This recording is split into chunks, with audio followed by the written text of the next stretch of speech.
My name is Greg Hall, and I'm the owner of Khorasan Mills here in Pleasant Grove, Utah. We've been invited to share what we know about healthy grains as an important part of our diet, particularly in relation to the Word of Wisdom, which is the code of health followed by members of the Church of Jesus Christ of Latter-day Saints. As part of our business, our family works directly with farmers and mills throughout Montana, Idaho, and Utah to source organic and biological grains and flour from farmers who really do care about the way they grow their crops. We then teach people how to use these grains that we'll be discussing in this presentation today. I'm a member of the Church of Jesus Christ of Latter-day Saints, and I've tried hard to follow the principles of the Word of Wisdom throughout my life. I also grew up on farms where we lived in Idaho when I was younger, and I've seen firsthand how farmers both succeed and also sometimes fail with the crops that they grow from year to year. So we love what farmers do, and we appreciate the risks that they take so that we can all benefit from their labors and insight, especially when farmers grow grains and other crops using clean, natural methods that help to improve the nutrition of the grains that we use and consume every day. We don't always know where our food comes from, but it is possible to know the farmer who grew the grains that you consume. We think this is actually an important part of choosing healthy food, particularly when it comes to grains or flour. We love the farmers that we work with, and so we visit them and we get to know them and we understand the grains that they grow before we bring them here to Utah for sale. In the Word of Wisdom, grains and their various uses are mentioned specifically. As part of this presentation, I'm going to call out grains such as wheat and oats, corn and barley, and many others, and discuss how we can take this spiritual code of health, which is the Word of Wisdom, and apply its principles and promises to the grains that we have available for our own families and communities. When we talk about healthy grains, we discuss different types of grains.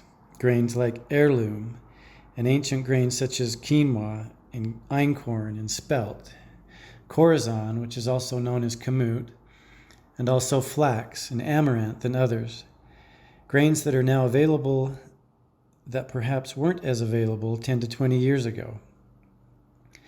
Wheat has also changed since the Word of Wisdom was revealed, and today's wheat is not the same as the wheat that would have been grown in the 1800s or the early 20th century.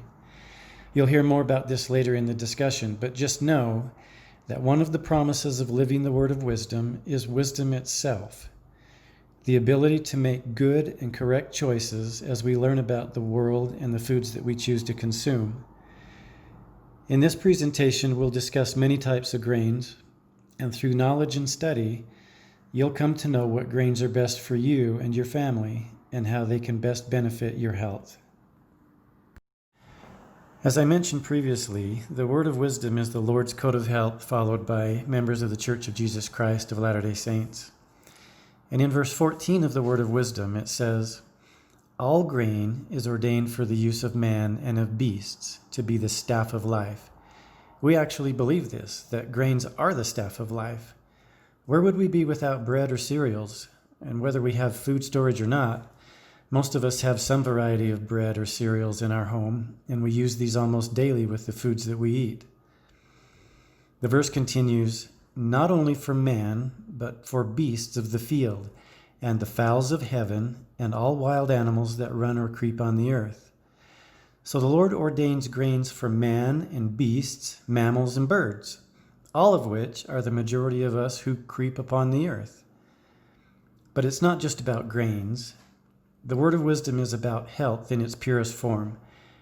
Foods and drink that are natural and prepared with minimal processing, foods that come from the ground and soil and not necessarily from the shelf. So what grains should we be looking for and consuming? And what healthy grains can you find that you can prepare for your family? I always teach the familiar adage, good, better, and best. And when it comes to grains, we certainly have a number of choices to choose from. I'll come back to this little lesson later in the discussion, but the goal here is to learn what grains are best to use for your own family. So going back to the Word of Wisdom, verse 16 says, "All grain is good for the food of man." And verse 17 then shows Nevertheless, wheat for man, and corn for the ox, and oats for the horse, and rye for the fowls and for swine, and for all beasts of the field, and barley for all useful animals, and for mild drinks, as also other grain. So this verse gets fairly specific about the different grains that we would use for specific animals. But I don't think we need to get caught up in the grains that are mentioned here as they're lined up for each animal or for us, such as wheat for man, corn for the ox, oats for the horse, and rye for the fowls and for swine, and barley for all useful animals.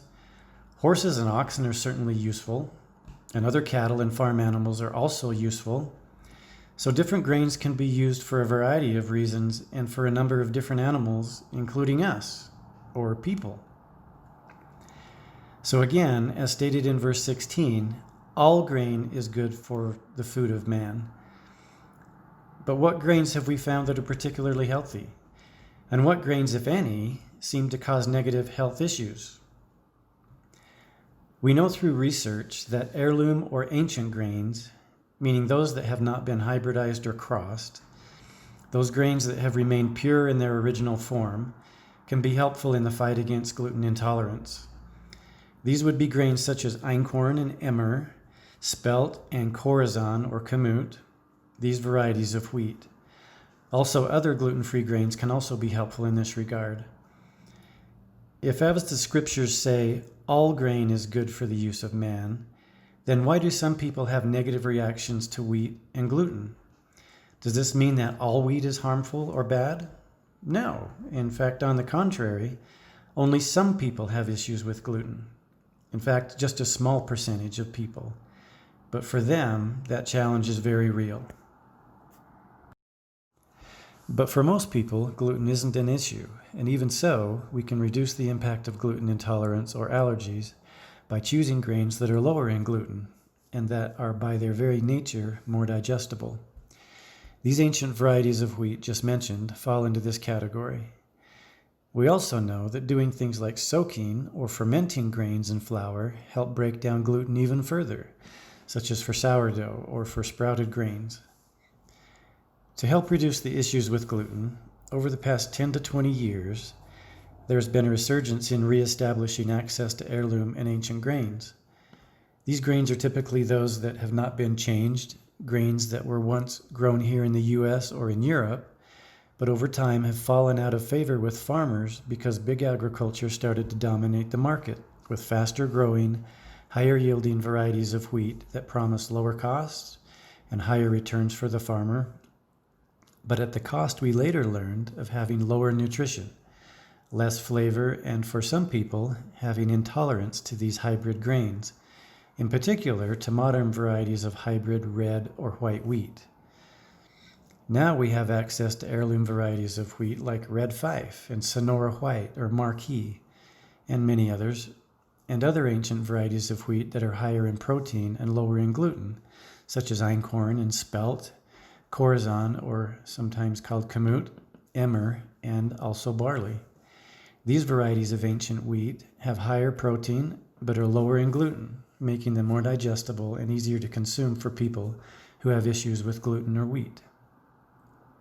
Gluten-free grains can also be good alternatives to wheat. Grains like quinoa and amaranth and flax or millet, buckwheat or teff, these are all good choices for gluten-free recipes, both used as whole grains for soups or side dishes, for example, or milled into flour for breads or quick breads. Now, going back to the lesson of good, better, and best, how does this apply to grains and to wheat? According to the word of wisdom, all grain is good for the food of man, but we know that not all grains are equal. Some are healthy, while some actually cause issues with health. Some are ancient and more pure in their makeup, while others are modern varieties of hybrids that have been specifically bred for particular traits, such as pest or disease resistance, larger kernel size, or increased yield. And unfortunately, nutrition and flavor aren't always included in these traits with modern varieties of wheat. So we look for grains that are first good. In other words, whole grains. grains where we have access to every part of the grain where nothing is removed, either by using the whole grain, the kernel, or by milling the whole kernel into whole grain flour. Whole grains are good. Better would be to use heirloom or ancient grains that have higher protein, lower gluten, or in the case of gluten-free grains, no gluten at all, but still using the whole grain. Heirloom or ancient grains are better because they're generally higher in nutrition. Best would be to use heirloom or ancient grains in a way that maximizes nutrition and digestion. Grains that you could use with a fermentation process, like sourdough, or through sprouting. Both fermenting and sprouting grains help to increase nutrition and digestion a great deal. So fermenting or sprouting grains would be a best use process. When using these grains, it doesn't matter if you use the whole grain as you would for cereals or side dishes, or if it's milled into flour. The purpose is to use the whole healthy grain. Now, since we're on the subject of fermenting, let me just say a couple of things regarding sourdough or sourdough breads. Sourdough has become extremely popular the past few months, but regardless of the reason, sourdough bread and the sourdough fermenting process is just a very healthy choice. And if you choose to move down that path and learn how to use sourdough starters, you'll be choosing a very healthy product to feed your family. Sourdough begins with a starter that contains good bacteria. It's the type of bacteria that is good for our gut. The starter also contains natural yeast that helps the sourdough bread to rise. The combination of bacteria and this yeast help develop the sourdough over a long period of time and that unique sourdough flavor that we like. But it's not all about bread. Think about also sourdough pancakes, waffles, or crackers. You can use the starter in muffins and in other dishes, and there are many good recipes for sourdough. In the end, it's a really great skill to have in your home. So moving on, notice here that as we've talked about whole grains, I didn't even mention white flour as a choice for good, better, or best. This doesn't mean that there isn't a good place for white flour in our diet, but I would recommend that if you use white flour, which many of us do, that it comes from a reliable, clean source where the farmer and the mill work together to produce clean, unenriched, unbleached, unadulterated white flour. From wheat grown organically or biologically, which means naturally, white flour that's produced this way tends to be stronger, it responds better to bread recipes, and it has a better flavor. So having said all of this, how do we use these good grains that we know are better for our diet, even used in the best ways to maximize our nutrition?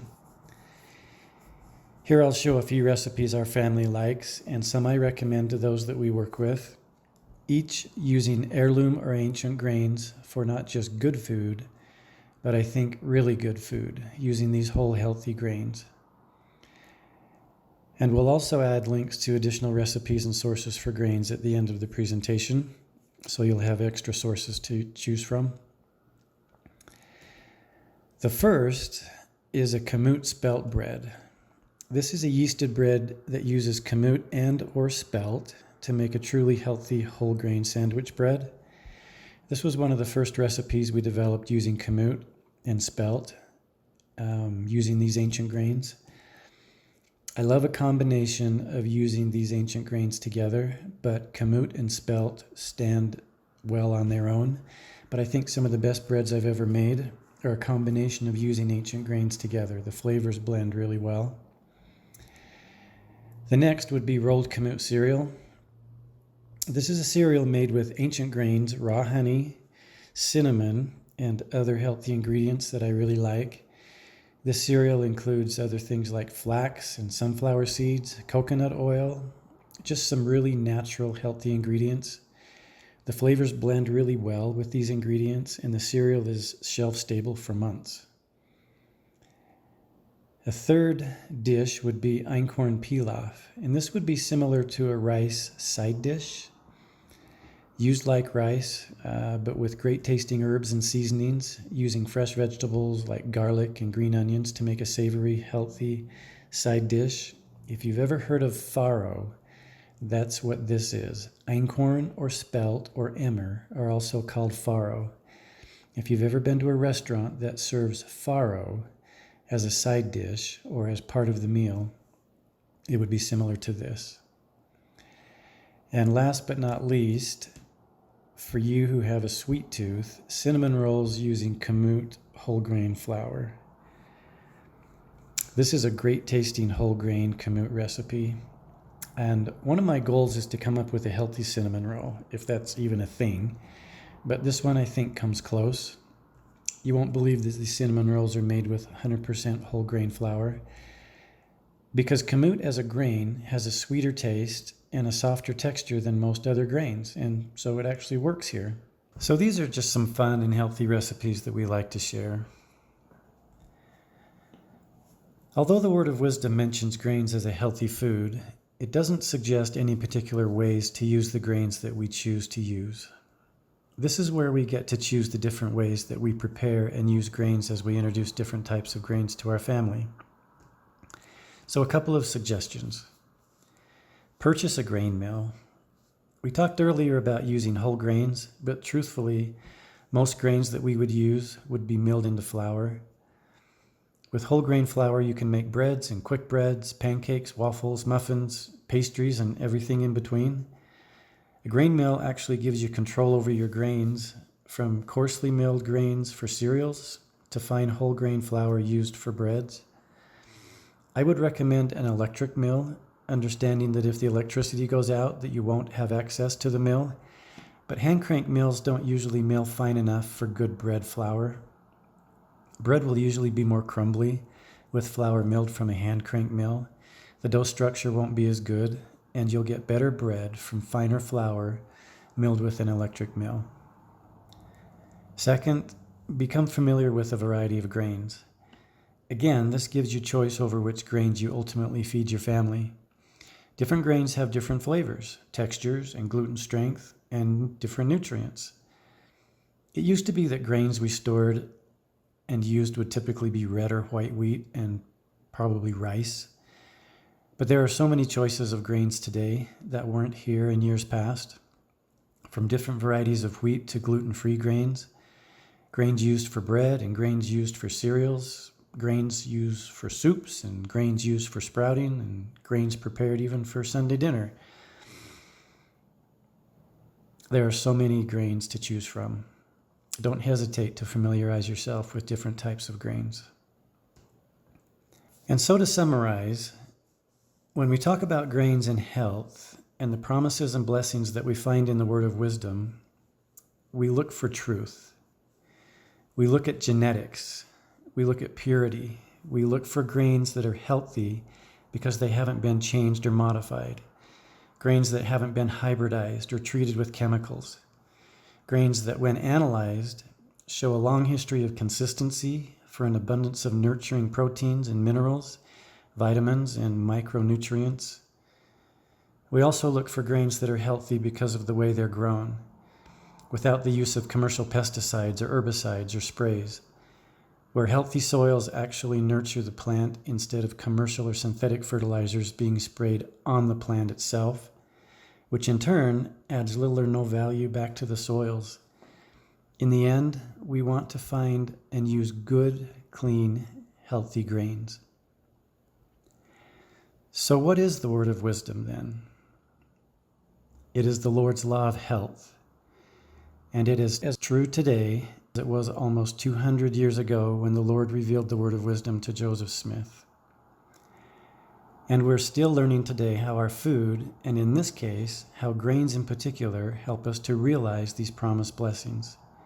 Blessings of health in the navel and marrow to the bones, blessings of wisdom, knowledge, and physical and spiritual strength. I'm going to conclude the presentation today with a reference to a talk given by Elder Boyd K. Packer back in 1996, where he addressed the Word of Wisdom, what it is, how it works, how we should approach living the word of wisdom relating to what we should or should not consume, and also the blessings that come from living this great commandment of health.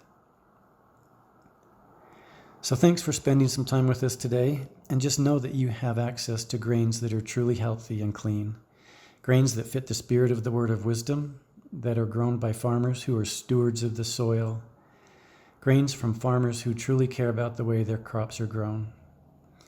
So from the farm and the farmer to our own tables, we can help you get started. Thanks again.